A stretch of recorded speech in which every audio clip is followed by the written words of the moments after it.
Hello dear students, good morning, good evening all of you. कैसे हैं आप सब? इनकम टैक्स रिटर्न फाइलिंग में एक बार फिर से आपका हार्दिक स्वागत है। फाइनेंशियल ईयर 24-25 असेसमेंट ईयर 25-26 के इनकम टैक्स रिटर्न आईटीआर 1 और आईटीआर 4 की एक्सेल यूटिलिटी अवेलेबल हो चुकी है। आईटीआर 1 ऑलरेडी हमने फाइल कर चुके हैं। आज हम बात करने वाले हैं आईटीआर 4। आईटीआर 4 जो कि सेक्शन 44 एडी एडीए सेक्शन 44 एई के लिए फाइल किया जाता है। सेक्शन 44 एडी क्या है, ये सब कुछ हमने प्रीवियस क्लासेस में डिटेल में कवर किया हुआ है।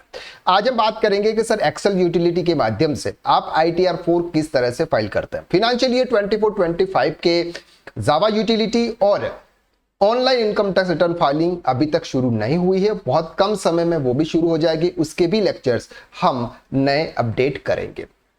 तो अब आपको आईटीआर 4 फाइल करना है एक्सेल यूटिलिटी के माध्यम से। तो उसके लिए आपको क्या करना है सर, डाउनलोड के सेक्शन पर जाना है। जैसे आप डाउनलोड के सेक्शन पर जाएंगे, यहां पर आपको आईटीआर 1 और आईटीआर 4 मिलेगा। आईटीआर 1 ऑलरेडी हम डाउनलोड कर चुके हैं। अब बात करेंगे सर आईटीआर 4 की।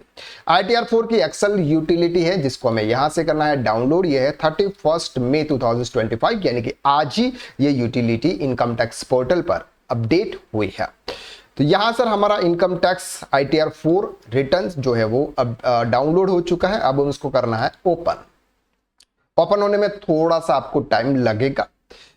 अब आपको जैसे ही आपका आईटीआर 4 ओपन होता है, अब यहां पर ये चीजें बात करनी है कि सर आईटीआर 4 जो होता है ना वो बिजनेस के लिए होता है। तो यहां पर दो क्राइटेरिया आपको समझने जरूरी है। पहला क्राइटेरिया है कि सर जिस पर्सन का आप इनकम टैक्स रिटर्न फाइल कर रहे हैं वो पर्सन क्या जीएसटी में रजिस्टर्ड है या नहीं है। अगर वो जीएसटी में रजिस्टर्ड है तो उसका जो जीएसटी का सेल्स है वो प्रॉपर तरीके से आपको जीएसटी पोर्टल के हिसाब से मैच करके आपको यहां पे इंटर करना है। और अगर आपका जीएसटी में रजिस्टर्ड नहीं है तो आपको सेल्स 40 लाख से नीचे ही दिखाना है। 40 लाख से ऊपर दिखाओगे इसका मतलब आप जीएसटी की लायबिलिटी में आ जाते हो। जीएसटी का रजिस्ट्रेशन आपको करवाना होता है। तो ऐसे केसेस में आपको यह ध्यान रखना है, अगर आप जीएसटी में रजिस्टर्ड हो तो आपको क्या करना है सर, जीएसटी रजिस्ट्रेशन के GST income sorry GST return के हिसाब से जो सेल्स है आपका जीएसटीआर 1 या जीएसटीआर 3 में जो सेल्स है वो आपको मैच करके यहां पर एंटर करना है। जो एग्जैक्ट अमाउंट आपको यहां पे एंटर करना है। अगर आप जीएसटी में रजिस्टर नहीं है तो फिर आपको 40 लाख से कम, अगर सर्विस में है तो 20 लाख से कम की आपको इनकम शो करनी है। तो यहां पर आपको इनेबल एडिटिंग के ऑप्शंस पर क्लिक करना है और ये वाला जैसे ऑप्शंस आता है, इसके बाद एक और ऑप्शंस आता है आपका यहां पर इनेबल कंटेंट का।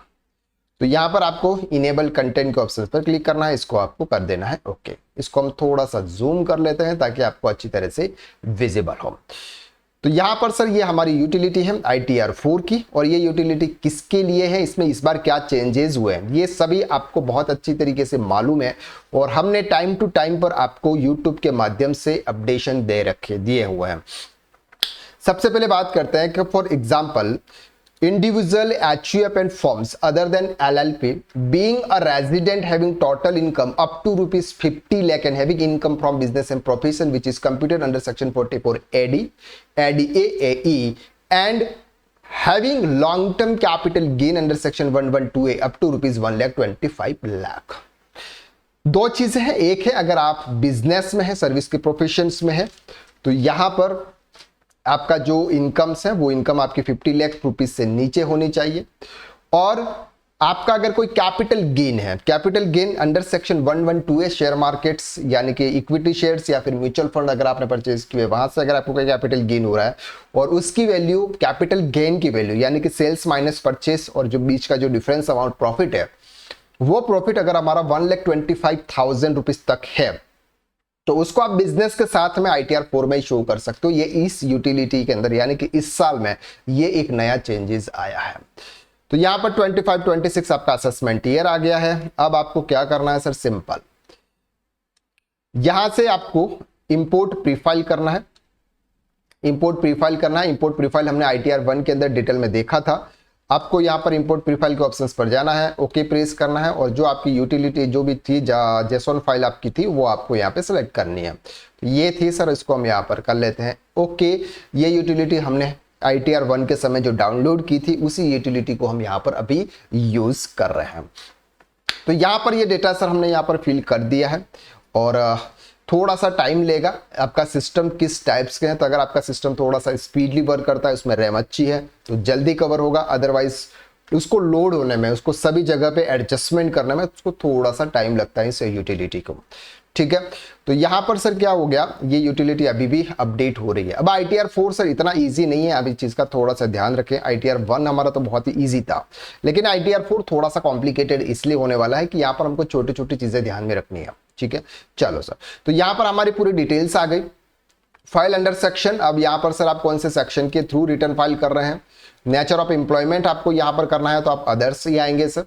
इसके बाद सर आता है फाइल अंडर सेक्शन, आप किस सेक्शन के रिटर्न फाइल कर रहे हैं, तो हम सेक्शन 139 सबसेक्शन 1 के थ्रू, यानी कि before due date. Before due date sir क्या है, आपकी फाइनेंशियल ईयर 24-25 के इनकम टैक्स रिटर्न फाइलिंग की जो ड्यू डेट है वो है 15 सितंबर 2025।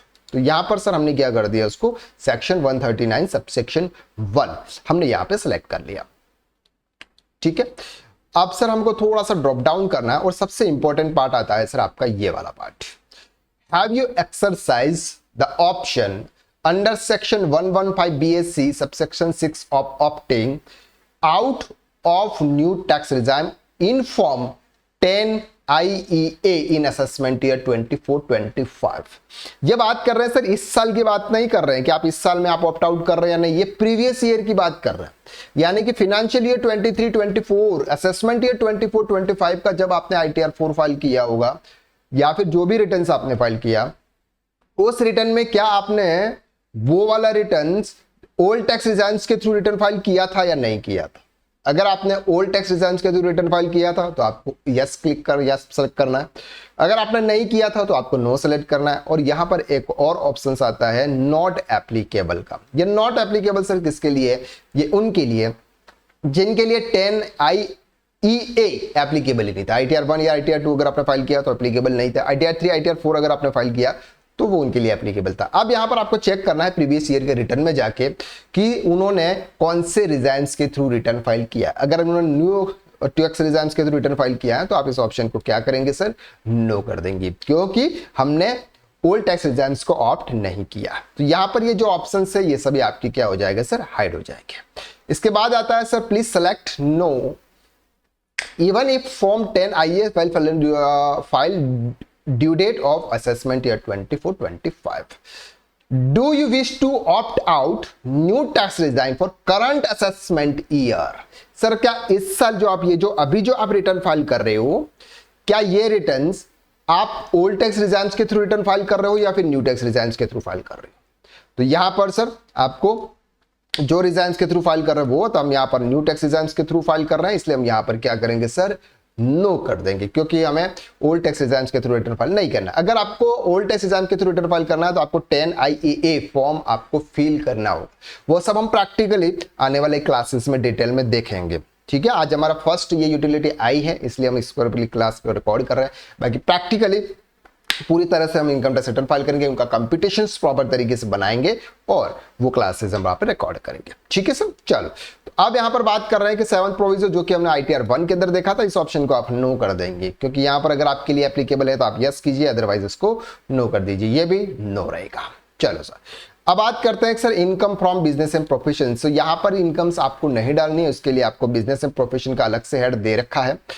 ग्रॉस सैलरी, तो यहां पर सैलरी एज पर सेक्शन, अगर आप ऐसा कोई बिजनेस कर रहे हैं जिसके साथ साथ में आप जॉब भी कर रहे हैं, बिजनेस भी आपका चल रहा है साथ में आपका जॉब भी चल रही है, तो ऐसे केसेस में आपकी इनकम सैलरी से भी हो सकती है। तो यहां पर फॉर एग्जांपल हम मान के चलते हैं कि सर 1,80,000 रुपीज हमारी सैलरी से इनकम है।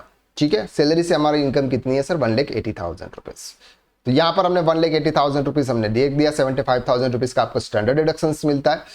और income from house property same to same situation ITR1 की है। अगर आपने ITR1 देखा है तो इट्स ओके, अगर नहीं देखा तो पहले आप ITR1 देख लें ताकि आपको ये पता चलेगा कि सर यहाँ पर हमको क्या करना है। तो सेल्फ ऑक्यूपाइड प्रॉपर्टी है, तो जहां पर न्यू टैक्स रिजर्व्स की बात कर रहे हैं तो सेल्फ ऑक्यूपाइड प्रॉपर्टी में आपको किसी भी टाइप का कोई भी डिडक्शन नहीं मिलता।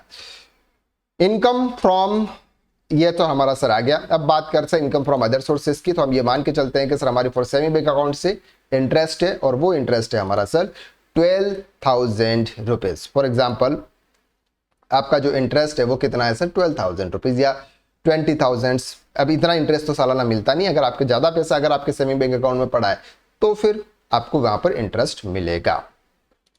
ठीक है, देखो ये एक्चुअली यूटिलिटी क्या हो गई सर, तो 12,000 रुपीज की इनकम हम यहां पर शो करते हैं sir, income from saving account, यानी कि interest from saving bank account से हमारा इंटरेस्ट आ रहा है। ठीक है, तो यहां पर हमने सेट कर दिया। इसके बाद यहां पर कोई भी रिटायरमेंट बेनिफिट है, अगर income from retirement benefit mention accounting, ये चलो ठीक है सर। अगर आपको कोई डिविडेंड मिला है तो वो भी आप यहां पे शो कर सकते हैं। चलो अब बात करते हैं सर, ये हमारी आ गई सर ग्रॉस टोटल इनकम। अभी हमने बिजनेस की इनकम को यहाँ पे शो नहीं किया हुआ है, तो अब हम चलेंगे सर बिजनेस का, क्योंकि ITR 4 जो होता है वो ऑलमोस्ट बिजनेस का ही होता है। ठीक है, जापान सेक्शन 44। अब आपको यहाँ पर सर नेम ऑफ बिजनेस है, फॉर एग्जांपल KSR अकेडमी के नाम से हम ये बिजनेस है, तो यहाँ पर बिजनेस कोड सेलेक्ट कर लेते हैं। आपका जो भी बिजनेस कोड होगा वो आप यहाँ पे सेलेक्ट कर लीजिएगा। जो भी आपका यहाँ पर कोड बनता है वो आप यहाँ पे सिलेक्ट कर सकते हैं।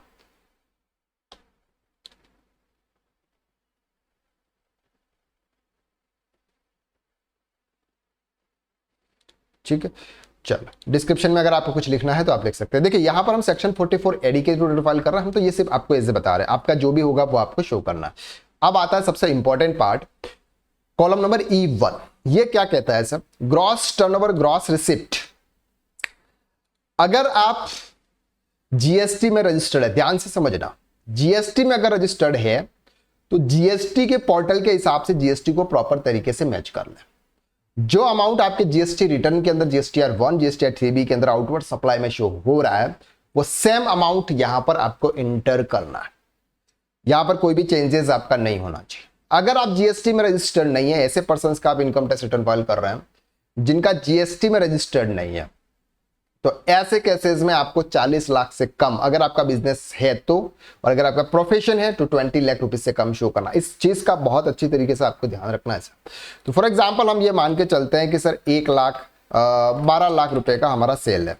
कितना, फॉर एग्जांपल 12 लाख रुपए का हमारा सेल है, और ये सेल से हमारा बैंक से, और 2,50,000 का सेल से हमारा कैश में। ठीक है, तो यहां पर सर आपका सेल्स कितना हो गया, थ्रू चेक के थ्रू आपका 12 लाख का हो गया, 2 लाख, टोटल आपका 14,50,000 का चेक सेल्स है। ए के अंदर आपको दिखाना है कि अगर आपने जितना बैंक से दिखा मिनिमम 6% है, मैक्सिमम आप जितना भी दिखा सकते हैं। तो हम लिखा लेते हैं सर 1,20,000 रुपये, और यहां पे दिखा देते हैं सर फॉर एग्जाम्पल 50,000 रुपये। ठीक है, तो टोटल आपने बिजनेस से इनकम शो की 1,70,000 रुपीज। ठीक है, कंप्यूटेशन ऑफ प्रेजेंटेटिव प्रोफेशन यहां पर ऑटोमेटिकली ले रहा है सर, टैक्स कंसल्टेंसी प्रोफेशन बता रहा है। ग्रॉस रिसिप्ट हमें यहां पर एंटर नहीं करनी है। ठीक है, 44 AE अभी हम यहां पर यूज नहीं कर रहे हैं। ये सेक्शन 44 AE के लिए, जो कि हम आगे अलग अलग सिनेरियो के हिसाब से GSTR 4 फाइल करेंगे, उस समय आपको डिटेल में बताएंगे। ठीक है, तो यहां पर सर आपका आ गया salary interest paid to partners. अगर आपको पार्टनर्स को कोई इंटरेस्ट या सैलरी पे कर रहे हो तो वो वाली सिचुएशन है, यहाँ पर हम देखेंगे आगे। प्रेजेंटिव इंस्ट्रक्शन यह आ गया। अब आपकी sir income from chargeable under business and profession, आपकी बिजनेस से इनकम कितनी आ गई सर, 1,70,000। अब यहाँ पर आपका GSTN नंबर है ना, तो आपको यहाँ पर आपका GSTN नंबर एंटर करना है, और यहाँ पे आपको आपकी आउटवर्ड सप्लाई यानी कि सेल्स आपको यहाँ पे एंटर करना। अब इस सेल्स को या वाले सेल्स से जो हमने ऊपर एंटर किया ना, उससे साथ में मैच करेंगे। इसलिए मैंने आपको बोला था कि अगर आप GST में रजिस्टर्ड डीलर हैं, अगर आप GST में रजिस्टर्ड डीलर हैं तो आपको वो सेल्स GST के हिसाब से एंटर करना है। ठीक है, अब यहाँ पर सर बैलेंस शीट आ रही है, थोड़ी सी बैलेंस शीट आप बना लीजिएगा सर के 12 लाख का आपका ये कैपिटल है, फॉर एग्जांपल 2 लाख का आपका सिक्योर्ड लोन है। ये एक बैलेंस शीट प्रॉपर तरीके से आप बना लीजिएगा, ताकि एक जब भी आप कभी लोन के लिए अप्लाई करें ना, तो आपके इनकम टैक्स रिटर्न के हिसाब से आपकी बैलेंस शीट मैच हो। अगर नहीं हो तो प्रॉब्लम्स इशू आ सकता है। तो यहाँ पर सन्ड्री क्रेडिटर्स फॉर एग्जांपल 50,000 है, और अदर लायबिलिटीज हमारे नहीं है। 15 लाख का है सर फिक्स एसेट, हम ये मान के चलते हैं कि सर 5 लाख रुपए की हमारी एसेट है, और 2 लाख रुपये फॉर एग्जांपल हमारा ये है सर बैंक के अंदर सर 1,80,000 रुपये यहाँ पे पड़ा हुआ है सर। कैश इन हैंड में सर 25,000 रुपये पड़ा हुआ है। सन्ड्री डेटर्स है ये, चलो 1,80,000 सन्ड्री डेटर्स है, 1,50,000 बैंक में पड़ा हुआ है सर, और 25,000 रुपये हमारे यहाँ पे पड़ा हुआ है। और अदर एसेट्स फॉर एग्जांपल हमारी ये है 4,45,000। तो ये आपका हो जाता है सर 15 लाख के हिसाब से हमने यहाँ पर इसको मैच कर दिया। ठीक है, तो ये हो गया सर हमारा BGBP, यानी कि बिजनेस का जो शेड्यूल है वो हमने यहाँ पर इसको किया, ओके कर दिया। इसके बाद सर आपका जिस भी पर्सन ने आपका TDS डिडक्ट किया होगा वो सब कुछ डिटेल्स आपके यहाँ पर आ जाएगी, तो वो आपको एंटर करना है।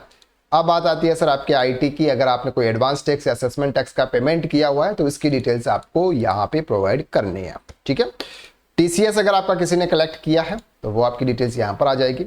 अब बात करेंगे sir tax paid and verification की। तो यहाँ पर अगर आपने एडवांस टैक्स पेमेंट किया होगा तो यहाँ पर आएगा। टोटल टीडीएस क्लेम आपका अगर हो तो यहाँ पर है। टीसीएस सेल्फ असेसमेंट टैक्स अगर आपने पे किया है तो ये आ जाएगा यहाँ पर। ये सब प्रैक्टिकली हम देखेंगे तो आपको इजीली समझ में आ जाएगा। एग्जाम्प्टेड इनकम अगर आपकी है तो आपको यहाँ पे एंटर करना है, हमारे केसेस में फॉर एग्जांपल नहीं है। अब बात आती है सर सेल्स कंसिडरेशन। ये बात करा income on which tax is payable, short long term capital gain on equity share और म्यूचुअल फंड 1,25,000 तक है, वो आपको यहाँ पे शो करना है। ये वाला जो कॉलम है यहाँ पर आपको शो करना है। क्लियर है?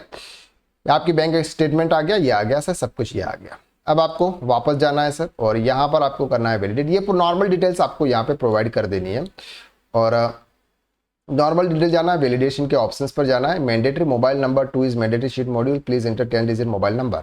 यहाँ पर आपको मोबाइल नंबर 2 में इंटर करना है, क्या इंटर करना है, ये वाला मोबाइल नंबर, ठीक है। तो 7389781117 ये हम वापस से इंटर कर लेते हैं। अब क्या बोलता है, शीट इज ओके। अब आपको करना है सर कैलकुलेशन का टैक्स और type serial number sheet tax paid, please select type of accounts. Okay, यहाँ पर आपको ये अकाउंट सेलेक्ट करना है तो हमने यहाँ पर कर दिया, ये हमारा सेविंग अकाउंट है, ठीक है। पहले भी एरर आई थी तो हमें पता चल गया था, ठीक है। तो आपको इस तरह से अब आपको क्या करना है सर, ये सैलरी के अब आपके यहाँ पर टैक्स का जो अमाउंट है वो अमाउंट आपको यहाँ पर आ चुका होगा शायद नीचे। टोटल इनकम आपकी आ गई। तो यहाँ पर ये आपका 2,87,000 है, इसलिए इस पर आपको कोई भी टैक्स नहीं बन रहा है। तो यहाँ पर कोई भी टैक्स पेयर और डिडक्शंस और ये सब कुछ नहीं है। यहाँ पर न्यू टैक्स एग्जाम्स के हिसाब से यहाँ पर आपको कोई भी डिडक्शंस नहीं मिलते हैं, इसलिए यहाँ पर उन्होंने ये पोर्शंस को हाइड करके रखा हुआ है। जब हम ऑल टैक्स एग्जाम के थ्रू रिटर्न फाइल करेंगे तो हमारे लिए वो हम देखेंगे उस समय। तो ये होता है सर ITR 4, एक new utility income tax financial year 24-25 का। प्रैक्टिकली हम उसका कंप्यूटेशन बनाएंगे, कंप्यूटेशन के हिसाब से practically income tax return file करेंगे, इनकम टैक्स पोर्टल पर अपलोड करेंगे। वो सब कुछ आने वाले क्लासेस में हम करेंगे। तो आज के लिए बस इतना, नेक्स्ट क्लासेस में फिर मुलाकात करते हैं। Thank you so much.